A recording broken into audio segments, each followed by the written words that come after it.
علیکم۔ ہم آدم علیہ السلام کے بیٹے حابل اور قابل کا ذکر کریں گے۔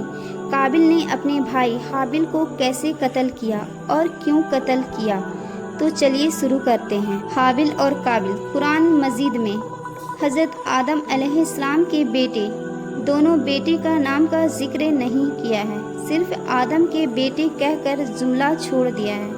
البتہ توریت میں ان کے نام بیان کیے گئے ہیں۔ کچھ روایتوں میں ان دونوں بھائیوں کے صادق کے مطابق زبردست اختلاف کا ذکر کیا گیا ہے۔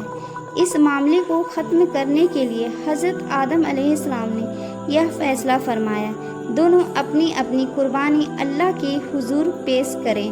جس کی قربانی منظور ہو جائے گی وہی ارادے پورا کرنے کا حقدار ہے۔ جیسے کہ توریت سے معلوم ہوتا ہے، اس زمانے میں قربانی کے قبول ہونے کا یہ اسلامی طریقہ تھا کہ نذر قربانی کی چیز کسی بلند جگہ پر رکھ دی جاتی تھی اور آسمان سے آگ ظاہر ہو کر اس کو جلا دیتی تھی۔ اس قانون کے مطابق حابل نے اپنے ریوڑ میں سے ایک بہترین دمبا اللہ کی نذر کیا اور قابل نے اپنی کھیتی کے غلے میں سے ردی قسم کا غلہ قربانی کے لیے پیش کیا۔ دونوں کی اچھی اور بری نیت کا اندازہ اسی عمل سے ہو گیا۔ اس لیے دستور کے مطابق آگ نے آ کر حابل کی نذر کو جلا دیا اور اس طرح قربانی قبول ہونے کا صرف اس کے حصے میں آیا۔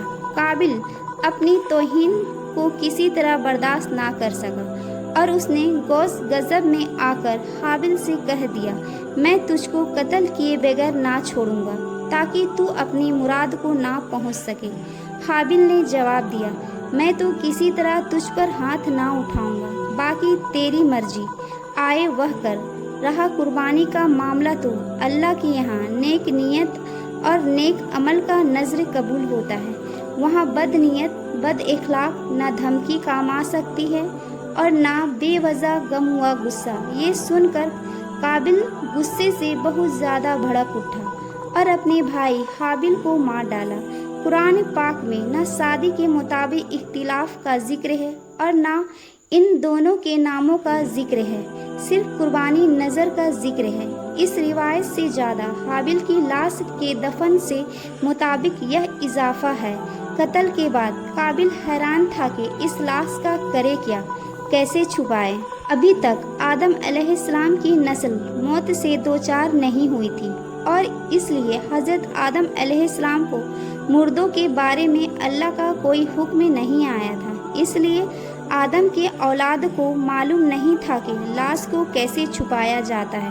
اور پھر قابل نے دیکھا کہ ایک کوے نے زمین کورید کر گڑھا کھودا اور ایک کوے نے دوسرے کوے کو مٹی سے دبا دیا۔ یہ سب قابل غور سے دیکھ رہا تھا اور اپنی ناکارہ زندگی پر بے حد افسوس کیا اور کہنے لگا کہ میں اس کوے سے بھی گیل گزرا ہوں اور میں اس جرم کو چھپانے کا حیثیت نہیں رکھتا۔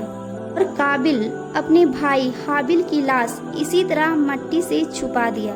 اس واقعے کے بعد قرآن پاک میں آتا ہے کہ اسی وجہ سے لکھا ہم نے بنی اسرائیل پر، جو کوئی قتل ایک جان کا کرے گویا اس نے سارے انسان کو قتل کر ڈالا، اور زندہ رکھا ایک جان کو گویا سب انسان کو زندہ کر ڈالا۔ دنیا میں جب بھی کوئی ظلم سے قتل ہوتا ہے تو اس کا گناہ حضرت آدم علیہ السلام کے بیٹے قابل کے گردن پر ضرور آتا ہے۔ حضرت آدم علیہ السلام کے ان دونوں بیٹے کا ذکر قرآن پاک سورہ مائدہ میں کیا گیا ہے۔ اس واقعے سے کیا سیکھ ملی؟ کامنٹس میں اپنی رائے ضرور دیں۔ جزاک اللہ۔